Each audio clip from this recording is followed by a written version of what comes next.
Hey guys, how are you doing? Welcome back to the channel.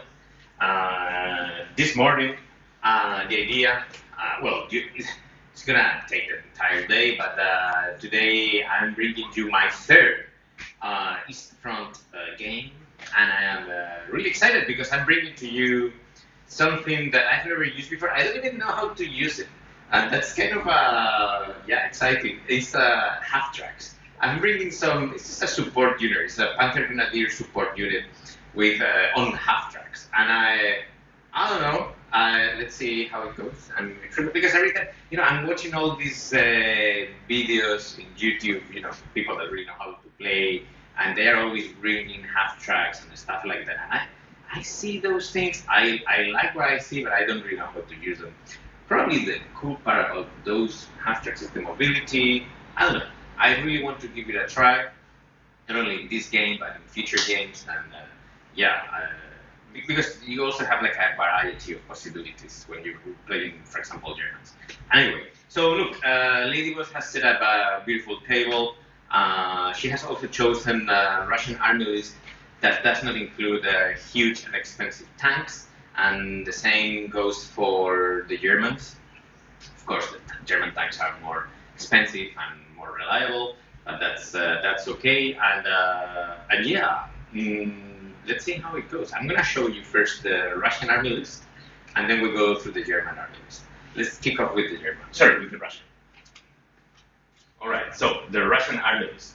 We have today two formations. We have a Hero T-34 tank battalion with the HQ, three companies of three tanks, each three T-34s, Hero SMG company with seven stands, plus a commissar, plus a flamethrower, and 82mm mortar company with six stands. Then on the Hero Motor Rifle Battalion, you can see, guys, I mean, these two battalions are, companies are identical, seven stands plus a commissar, and that's it. And then here, that one over there, that's also, that's again another Hero SMG company with five stands, commissar, and a flamethrower. Then support, and we have three BA-10s right there. And then the Russians are bringing to the table today three cards: Lucky, Tennessee, and Desperate Heroism.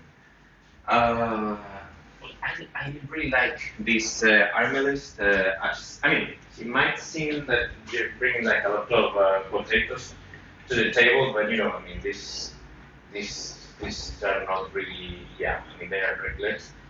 But still, if you play your cards properly, I will feel that we're gonna have a good game with the Russians. The bad news about this is that the Ladybug has chosen a game that is kind of weird because she chose for both armies, Russians and Germans, to attack, and we roll a 6. So we're playing a mission called Scouts Out. I don't know much about it, but these guys have some scouts, so let's see how it goes.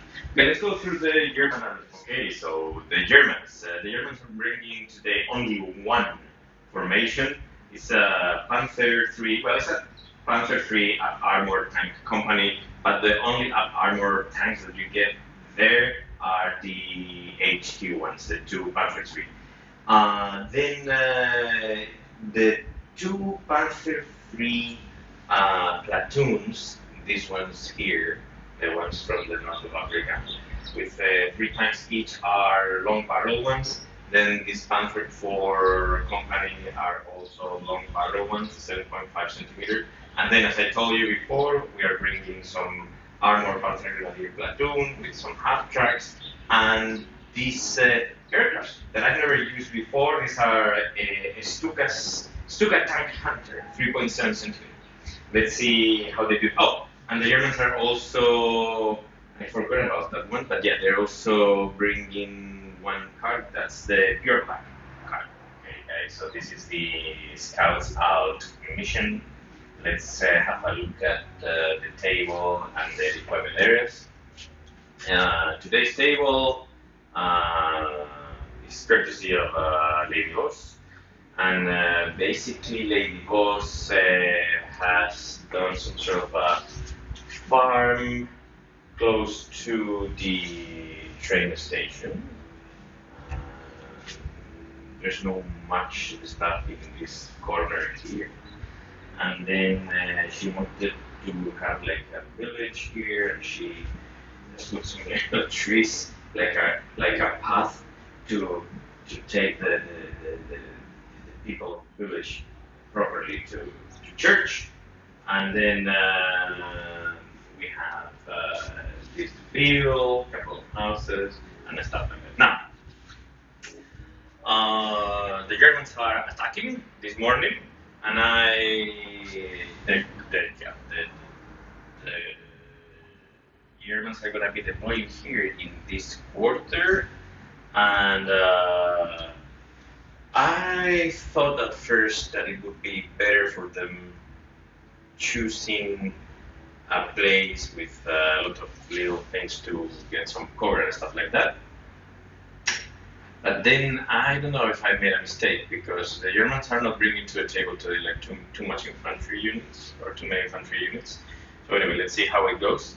That's an advantage for the Russians actually, because the Russians got like lots of infantry units, and then since the Germans are deploying here, they place the objective right there. And I also think that is a huge mistake. But let's see how it goes. And then the Russians are deploying in the red area over there. There's nothing here, nothing really. I mean, apart from you have this little forest here and this hill, but they will need to find a way to properly protect this objective.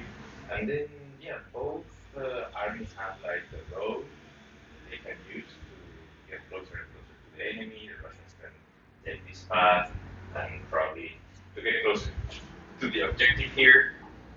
And the Germans, I don't know. The Germans maybe can can go this way. Try to. Oh, well, it is clear, and this is something important. If you place a stand here, this is not even 10 centimeters, so you can contest this objective from here. And that's pretty much it. I'm gonna do the deployment of the troops. All right, let's go. Let's have a look at the deployment. Now, it's been kind of weird for the Germans, because the Germans are only deploying 3 units, while the Russians are deploying a total of 5. So that actually gave a little advantage to the Russians when it was, when they were, because you have to deploy unit by unit, and anyway. So what do we have here? Interesting. Of course, the idea was to protect the German idea was to protect the objective while they were waiting while they wait for the Panzer IVs and Panzer IIIs to arrive right there. But it is still the plan. But the Russians were bringing with them spearheads, and that gave to the Russians a little advantage, just getting a little bit closer to the objective. And now we have 2 platoons of 3 T-34 tanks each, infantry company, and the armor cars there, extremely close to the Russian objective. And to me, what is going to be extremely important in this game is defining who is going to be the first player, or who's going to start first. That's going to be the critical one. Apart from that, there's nothing happening on this quarter of the table, so nothing at the farm or the train station. And then here we have the mortars and infantry platoon just to kind of protect this objective once the Panthers pop in or pop up. And yeah, that's that. You know what I'm gonna do, guys, because I really feel that this is a very important role. Let's roll some dice, and here let's say that the Germans are the Russians are the red die, and the Germans are the white one. Let's see who goes first. I really feel that this is gonna define the game in a way. Okay, so the Germans go first. I'll be back. So German movement. After thinking a lot about it, I moved forward the HQ and this Panther 3 platoon right behind the building, just to make sure that the Russians don't have a shot or a clear shot unless they move out of the forest or close to the edge of the forest, and then the half tracks. I dismounted the infantry, placed them here in these two houses, and moved the empty half tracks closer to the objectives, just to give something to think about to the Russians. Yeah, let's see how it goes. I really feel that the Russians still have a little advantage in this position, but well, let's have a look at the Russian turn one. The Russians. This infantry unit moved to contest this objective. Remember that this unit has got 2 flamethrowers. These guys, I decided not to move them up the hill because they had a clear shot to these 2 houses, and I thought, hey, what the heck? I mean, maybe we can do like an artillery bombardment now that the German infantry is there. But they failed the ranging. I mean, these 82mm mortars are okay, but the fact that the skill of these guys is not that good makes things extremely complicated, especially when I mean, mainly to range it. I mean, ranging in is really difficult because once you have some terrain involved in the equation, yeah, it's really hard. The armor cars, yeah, they tried to afraid the HQ, the Panther 3's HQ, and you know what? They managed to hit the twice, but yeah. The Germans did a proper armor save, and they are okay now. These vehicles here, they have an AT of 7, which is kind of nice, and the front armor of the Panther 3s is a 5. So they could do something potentially, especially if the Germans do nothing against these dudes and they try to hit them or to hit the Panther 3s from the side. Interesting. The infantry moved and failed to do a follow me order, but the HQ of the platoon is now inside the house, and these guys here, the tanks did not move. I mean, they can be seen, but they are concealed. So, and that's a really nice thing. Now the Germans need to think twice what to do. Oh, by the way, I forgot to tell you a couple of things before we go to German turn 2. In the first turn, the Stukas didn't show up. That's important. And then I saw that there was an issue with one of the cards that the Russians were bringing to the table. So now the Russians have a different one. So they have the lucky card. They did have this one at the very beginning of the game, but now they have a card called Revenge. Just letting you know. And let's do German turn 2. German turn 2. So in movement, the half tracks moved right behind the train station, kind of protecting themselves from any potential movement from the armor cars, but they're doing good. Then the no much movement Here, these Panther 3s fail blitz movement, but they managed to destroy one of the BA-10s and bail out another one. Then these Panther 3s also fail the blitz movement, or the yeah, and they stayed there. I decided not to move them, and then the infantry unit, the infantry platoon that was here, they did an assault. Remember that the only dude inside the house was the HQ of the infantry platoon of the Russians. They did get some how you call it, that when counter fire or counter assault. I don't remember the name of the thingy, but yeah, they got 2 hits, but the Germans got 2 hits on the defensive fire, but they all the teams that actually were involved in the assault survived, and now the Germans have taken both houses. No aircrafts, and yeah, and that was pretty much the German turn. Let's go through the Russian turn 2. So, Russian turn 2. I tried to blitz with these guys to move them, and then move tactical and try to just put them like here to aim the side of the Panther 3s, but these guys failed the blitz order, so that was it. The artillery guys, believe it or not, can see one of the soldiers that is in that stand over there, so they tried to range in and they failed.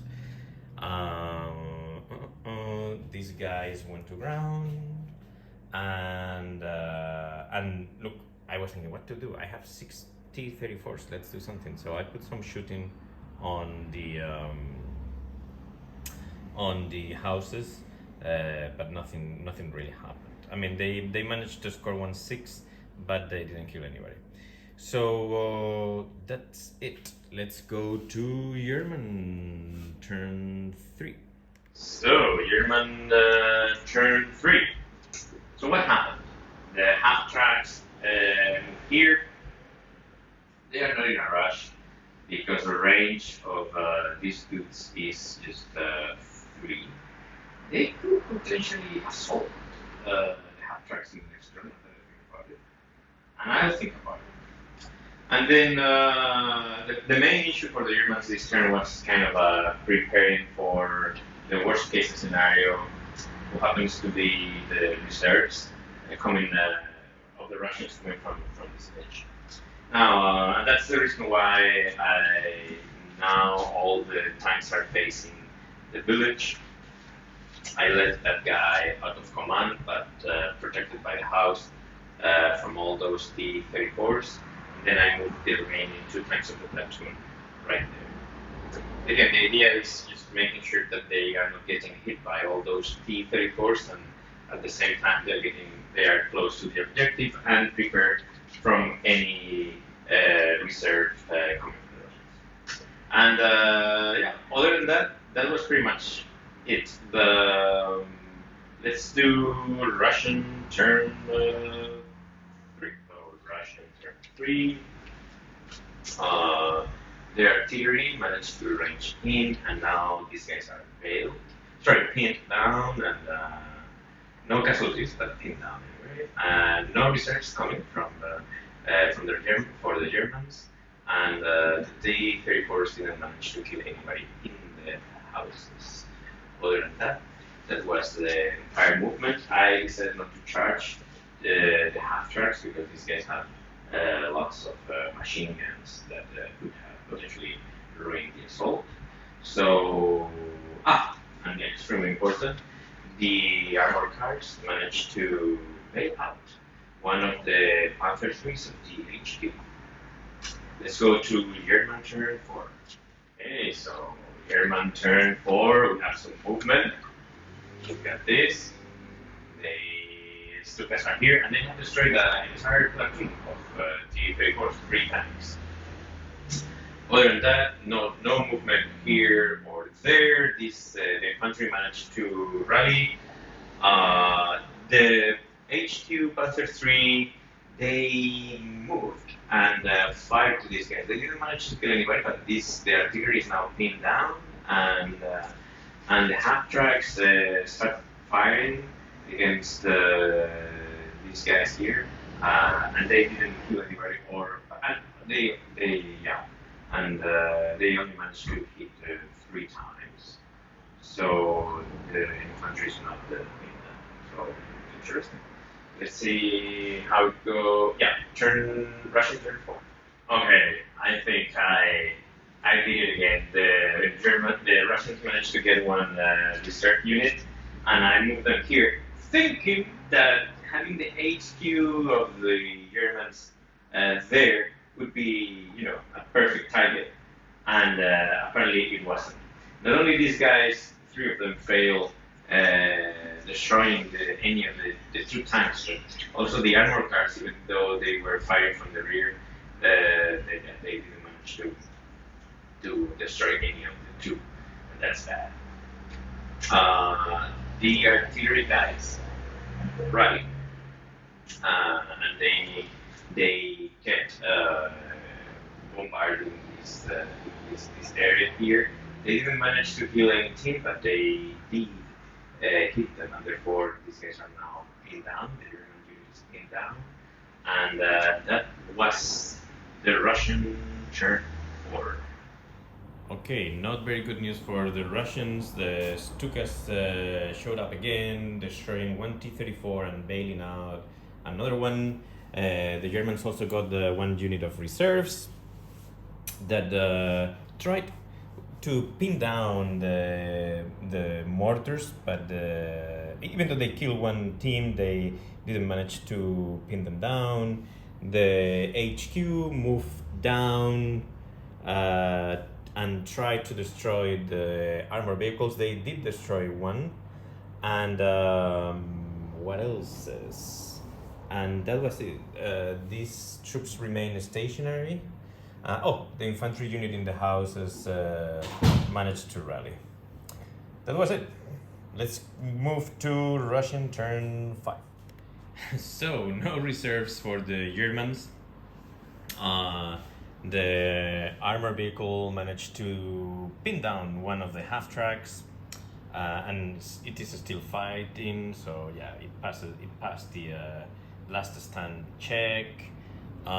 This guy here, this T-34 is still bailed out, but the platoon itself is still fighting.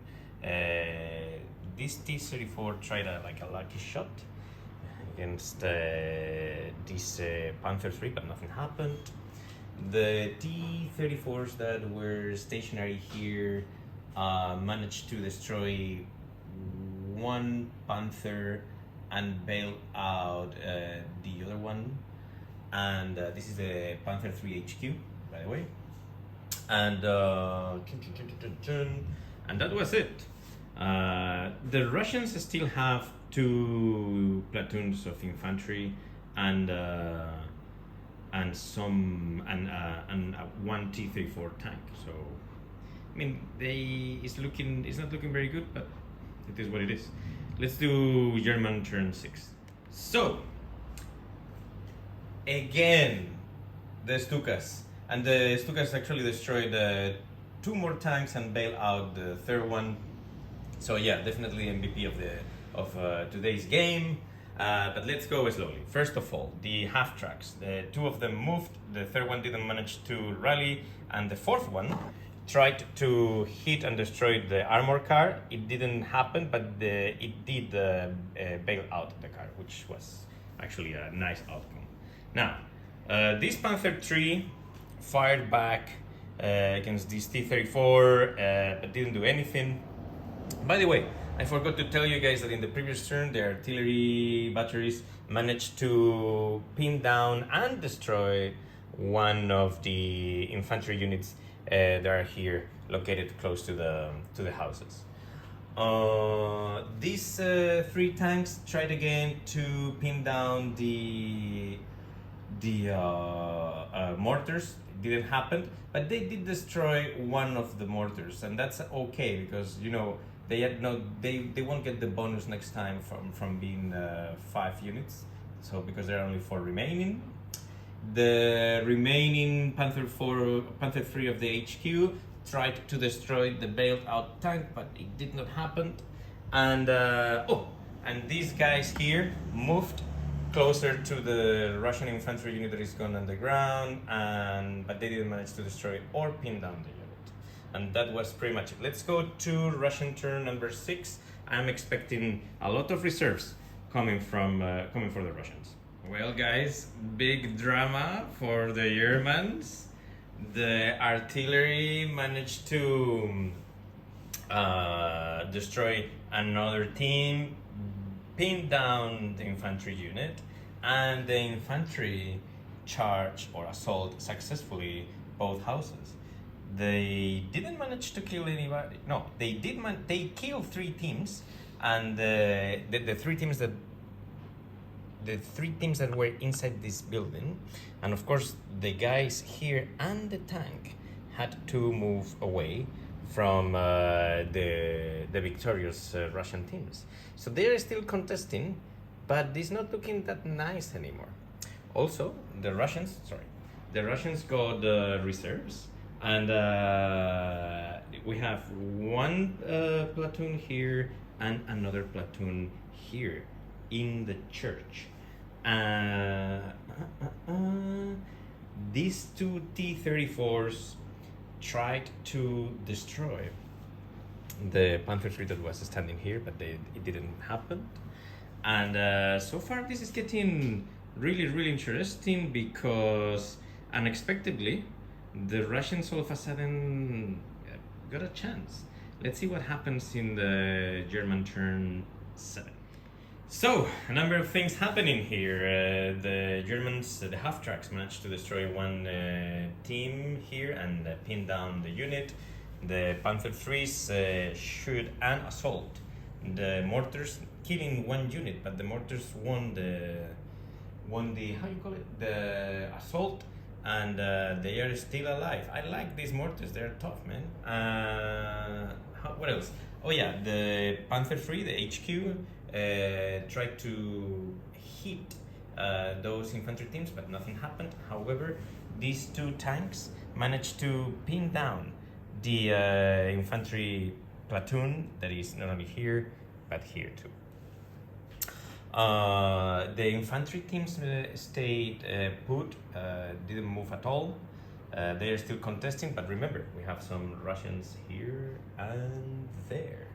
And the birds managed to destroy the remaining 2 T-34s. And and this guy here remains bailed out, but is still in the game. Other than that, that's pretty much it. It's gonna be a very interesting Russian turn, because I really feel that if they charge with everything, they still have a chance to win the game. I should have moved these 2 Panther 2s closer to these guys, maybe, but I guess it is what it is. Anyway, let's try to. I really feel that it's gonna be the last turn for the Russians if everything goes all right.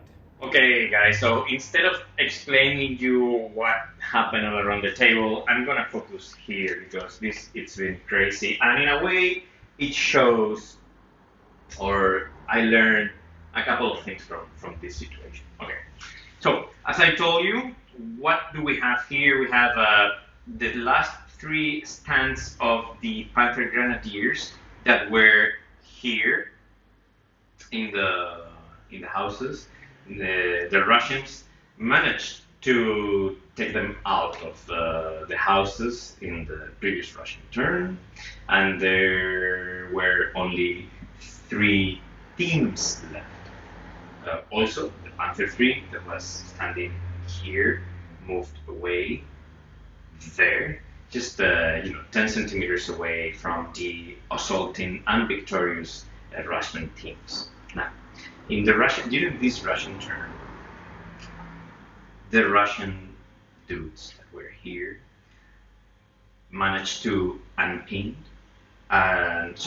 rally, and charge against these guys. Also, the infantry team that was in the church, the reserve.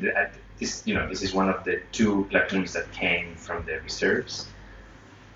Charge against these guys here, and also the second infantry platoon that came as a reserve also charged these guys here. Now, this is the situation. Both the Hero Motor Rifle battalions and the Hero SMG companies, they are hit on threes. They are aggressives.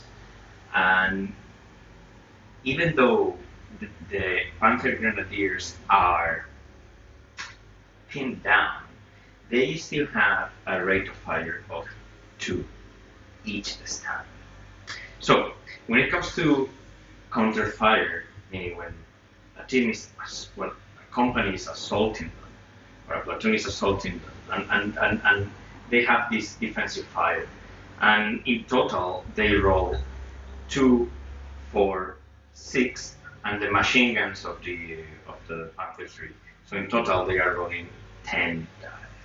Now, if when you're rolling 10 die and you have to score 3 or more, it actually makes it extremely simple for the defender to kind of diffuse the assault.